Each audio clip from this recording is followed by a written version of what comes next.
Vamos a ver en estos 45 minutos que nos quedan antes de irnos a zampar las herramientas de modelado nuevas que vienen dentro de Visual Studio 2000. Nos vamos a pintar nuestro diseño lógico.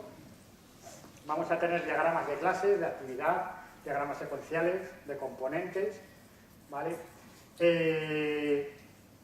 Lo vamos a poder hacer directamente dentro de Visual Studio 2010 sin tener que utilizar herramientas externas como teníamos que hacer antes. En Visual Studio 2008, por ejemplo, solo teníamos soporte de diagrama de clases.net, ¿vale? Luego veremos, en Visual Studio 2010 tenemos dos tipos de diagramas de clases. Diagramas de clases UML, que son lógicos, y luego un diagrama de clases.net, donde yo realmente ya me creo mis clases que van a generar código. El código puede generar estos diagramas de clases.net, y entiendo que en un futuro será migrable los diagramas de clases UML a estos diagramas de clases.net que hay. Vamos a hacer bottom-up, ¿vale? ¿Cuál es el acercamiento top-down? Pues el acercamiento top-down es que yo me voy creando mis diagramas de casos de uso, ¿vale? Con las experiencias de los usuarios, cuento realmente ahí pues mi aplicación, los sistemas que tiene y qué van a hacer. Una vez que tenga todo eso, por ejemplo, me puedo crear mis diagramas de actividad, donde yo cojo y me pinto una especie de flujo de trabajo indicando por qué pasos y qué condiciones se tienen que dar para uno de esos casos de uso en concreto, ¿vale? Luego puedo pintar, por ejemplo, mis diagramas de secuencia, ¿vale? Mis diagramas de secuencia, yo lo que puedo decir es cómo en una línea de tiempo interaccionan objetos entre sí. Esto ya es un diagrama dinámico. Los que estáis muy metidos en tema de UML sabéis que aparte de los diagramas de secuencia están los de colaboración, ¿vale? Que son también diagramas dinámicos, interacción entre objetos, pero que no hay una línea de tiempo, sino que yo con un numerito indico cuáles son los objetos, es decir, las flechitas, con números indico qué objeto llama a qué otro objeto y qué otro objeto llama a otro objeto. El diagrama de colaboración no existe por ahora en Visual Studio 2010, solo existe el de secuencia, ¿vale? Y luego puedo crearme mis diagramas de clases, donde voy a pintar todas las relaciones, herencia, dependencias, asociaciones, cualquier cosa que se os ocurra, está soportada dentro de los diagramas de clases, ¿vale?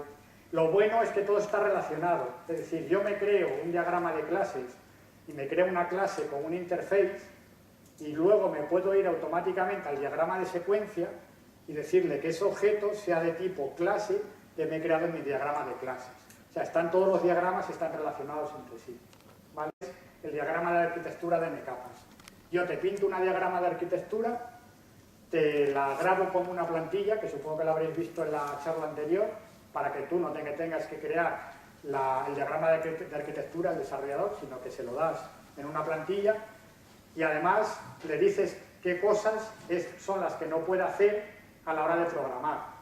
Por lo que hablamos antes, por ejemplo, de que de la capa de presentación no pueda llamar directamente a la capa de datos, que tenga que pasar por la de negocio.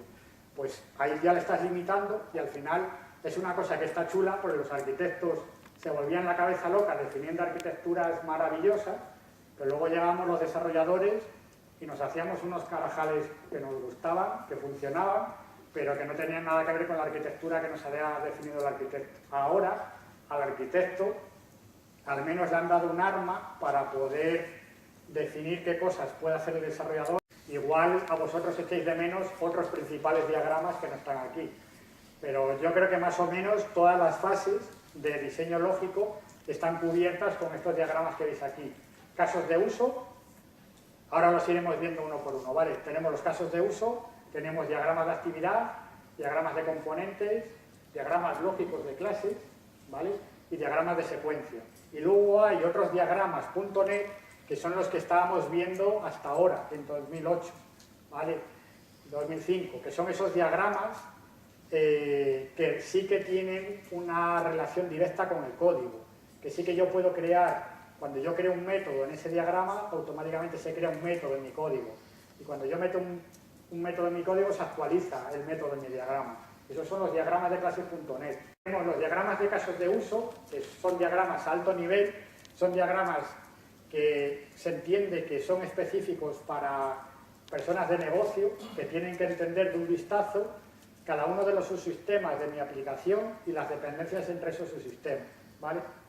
Por ejemplo, y que se ve fatal, pues realizar transferencia, cambiar número de cuenta, consultar movimientos de la cuenta, aquí pone imprimir movimientos de la cuenta, pues son casos de uso que yo tengo que ir desarrollando y dárselos al programador para que los implemente, ¿de acuerdo? Estos casos de uso, estas pelotitas que aparecen ahí, luego las puedo mapear si quiero con lo que a mí se me ocurra dentro de TFS, con tareas o con historias de usuario, ¿vale? Que es lo que más sentido tiene. Las mapeo con historias de usuario y en la historia del usuario es donde yo cuento estos casos de uso, en qué consisten y qué es lo que tiene que dar lugar cuando yo los implemento. Que puede ser una de estas, por ejemplo esta, realizar transferencia, que es la primera pelotita de arriba, el primer caso de uso. Pues luego, dentro del diagrama de actividad, lo que voy a hacer es profundizar más en realizar transferencia y le voy a pintar al programador los pasos o el flujo de trabajo que se tiene que dar lugar cuando se realiza una transferencia, ¿vale? Si la cuenta origen y destino no están bloqueadas, vengo por aquí. Cargar en cuenta de origen, abonar en cuenta destino y me salgo, ¿vale? En el caso de que se ocurra alguna de las excepciones, pues las podré ir controlando por ahí, ¿vale? Esto más o menos el flujo de... Y se pueden generar de forma manual o se pueden generar de forma automática a partir de código, ¿de acuerdo?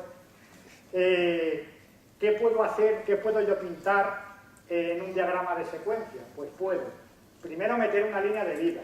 La línea de vida es desde que yo creo el objeto hasta que le empiezo a lanzar llamadas y ese objeto se destruye. Eso es la línea de vida, ¿vale?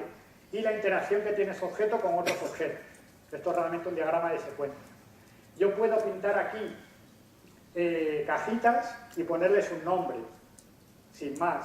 Pero lo normal es que yo pinte cajitas y estas cajitas sean clases que yo luego defina en el diagrama de clases, ¿vale? Que tengan relación ahí los building blocks, los paquetes, los bloques de construcción a más alto nivel, que en teoría serían los assemblies que van a contener las clases que se implementan en el diagrama de clases, ¿vale? Van a tener componentes, pueden ser servicios, puedo ahí incluso pintar, por ejemplo, una aplicación web. Puedo pintar una aplicación web y dentro, como nosotros haremos en el ejemplo, metemos otro componente dentro y le decimos que eso es una página, ¿vale? De esa forma podemos ir definiendo de forma lógica toda nuestra aplicación. Y unos componentes se comunican con otros componentes a partir de interface. Yo me voy a crear un interface, que es una pelotita redonda, y otro componente le voy a pintar otro interface, pero que va a ser como una especie de media luna. Eso quiere decir que uno proporciona el interface y el otro implementa el interface que le está proporcionando el anterior, ¿vale? Uno lo proporciona... Había una especie de diagrama de componentes en el lección anterior. Que los habréis visto seguro, que en un proyecto le decís ver diagrama de clases, que saca una ventanita donde podéis ir metiendo vuestras clases y la relación entre ellas. Aquí, como decía César, si tú te creas un campo o un método, tiene una relación directa con el código, porque como dice, no es más que una foto de vuestro código. Lo que hagáis aquí se ocurre en el código y lo que hagáis en el código ocurre aquí, ¿vale? Pero en el diagrama de .NET, los diagramas lógicos, ¿vale?, que están dentro de los proyectos de modeling, de UML, esos diagramas no tienen una relación directa con el código, más que la relación que pudiera tener si vosotros generáis ese diagrama en base a código, que lo podéis hacer, pero ahí se corta la relación. Habéis generado vuestro diagrama en base a unos proyectos de clases, pero se corta la relación, no hay otra relación bidireccional, ¿vale? Podéis tener herencias, podéis tener generalizaciones, podéis tener dependencias, asociaciones, los típicos relaciones que hay entre diagramas UML de clases, pues lo vais a poder tener aquí.